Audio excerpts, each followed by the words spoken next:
मैं सबसे पहले संसार टीवी का विशेष तौर से मैं आभारी हूं और इनको शुभकामनाएं देता हूं कि ऐसे ही संसार टीवी जो ज़ोर शोर से आपने यहाँ जिन के अंदर इसको बहरहाल किया है, हम इसकी शुभकामनाएं देते हैं। नमस्कार, संसार क्रांति की टीम इस समय जींद में मौजूद है और यहाँ पर आप देख रहे हैं कांग्रेस पार्टी के द्वारा जींद में उपचुनाव को लेकर के यहाँ पर सरकार के खिलाफ बिगुल बजा दिया है। और जींद में उपचुनाव की जो सुगबुगाहट है एक समय तेज़ हो गई थी, लेकिन जैसे जैसे समय नज़दीक आता गया कहीं ना कहीं सरकार की मंशा पर सवाल कांग्रेसी पार्टी के द्वारा या दूसरे तमाम दलों द्वारा उठाए गए। यहाँ पर जो इस वक्त हमारे साथ मौजूद हैं कांग्रेस के दिग्गज हैं, यहाँ पर रघुवीर भारद्वाज हैं, धर्मपाल कटारिया जी, इनसे हम जानने का प्रयास करेंगे उपचुनाव को लेकर के जो धरना प्रदर्शन किया जा रहा है इसमें क्या डिमांड है, क्या मांग आप लोग लेकर के बैठे हैं। रघुवीर जी, क्या डिमांड आप लोगों की और ये जो धरना प्रदर्शन है ये किस और आप लोगों की मतलब इशारा किस और क्या आप इसमें क्या दिक्कत आ रही है?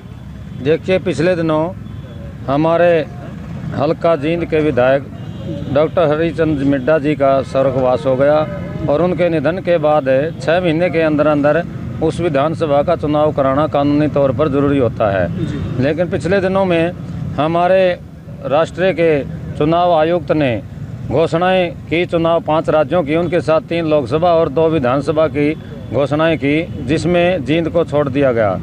और उसके कारण का जैसे ही कांग्रेस पार्टी ने पता कराया और पता लगा, हमारे प्रदेशाध्यक्ष ने भी पिछले दिनों चंडीगढ़ में प्रेस कॉन्फ्रेंस में बताया था कि हरियाणा सरकार ने लिखित रूप में ये चुनाव आयुक्त को भेजा है।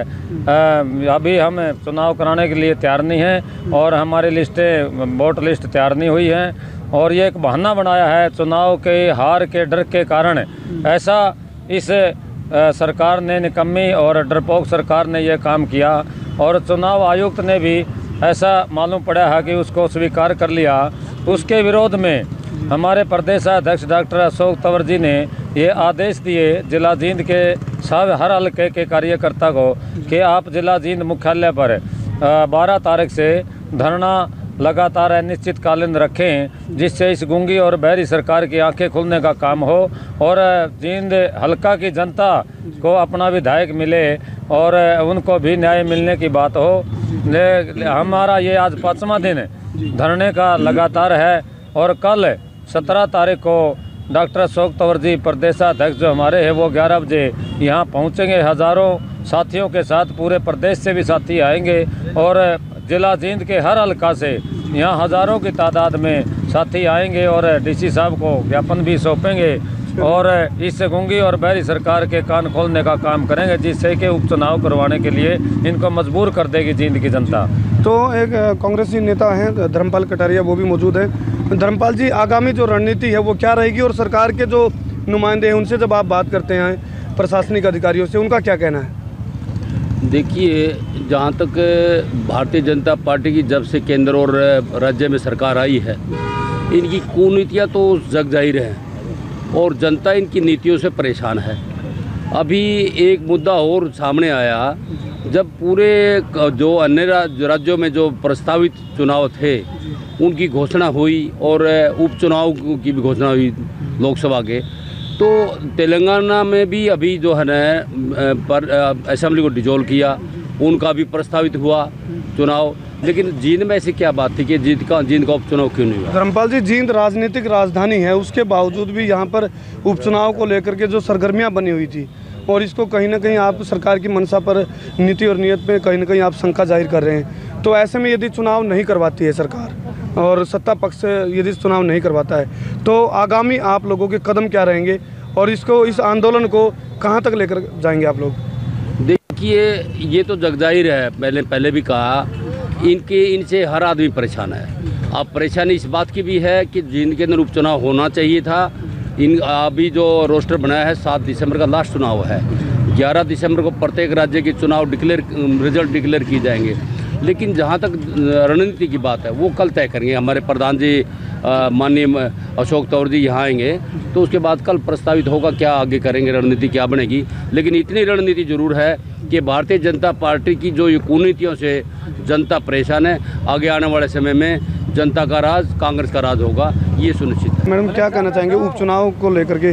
जींद की जो राजनीति वो गर्म है, क्या कहना चाहेंगे इस बारे में? इस बारे में मैं ये कहना चाहती हूँ कि चुनाव तो देखो करवाने ही पड़ेंगे, क्योंकि इसका 6 महीने का जो टाइम होता है, हमारा 6 महीने का टाइम फरवरी तक हो जाएगा पूरा।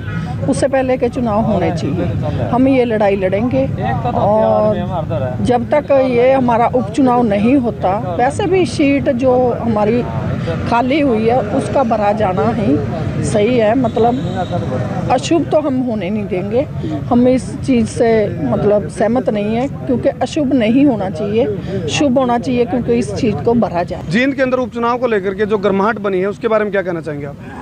मैं संवैधानिक बात सबसे पहले कहना चाहूँगा कि भारत ने एक ऐसा संविधान दिया है जो दुनिया में सर्वोच्च स्तर का है और जनता को अनेक अधिकार उसने दिए हैं। हमारे MP और MLA जो है ना, अपने अपने क्षेत्रों में जनता का प्रतिनिधित्व करते हैं। हमारे स्वर्गीय डॉक्टर मिड्डा जी इस संसार से चले गए तो साल के लगभग ये इनका समय जो है ना अवधि बाकी है, और इस अवधि में ये सरकार केवल कांग्रेस पार्टी की नहीं ली, सभी लोगों के जितने वोटर हैं, प्रतिनिधि तो हटाना चाहती है, उनको उससे वंचित रखना चाहती है। आप यहाँ देखेंगे गौर करके, हमने कोई अपनी पार्टी का चिन्ह नहीं लगाया हुआ।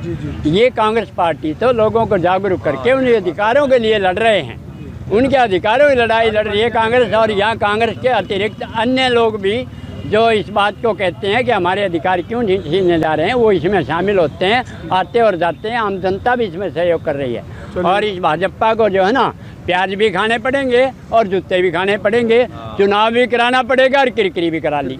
तो यहाँ पर सुन सकते हैं जो कार्यकर्ता हैं, उन्होंने कहा जो कांग्रेस के दिग्गज हैं, भाजपा को किरकिरी भी का भी सामना करना पड़ता है।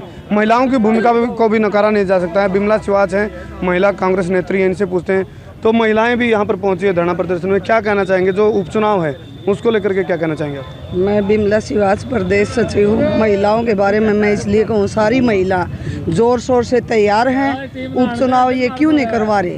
हम उपचुनाव करने के लिए तैयार हैं। हमें कांग्रेस पार्टी का कोई हाथ का निशान नहीं रखा है। ये कांग्रेस पार्टी से डर के कारण चुनाव नहीं करा रहे, हम दबाव डाले। हाँ, ये बहाना बना रहे हैं भाई चुनाव आयोग से लेटर नहीं आया। लेटर क्या है? सरकार का हाथ में है वहाँ बेचना करना, जो जब भी सरकार चाहे उसी टाइम चुनाव करवा सकती है।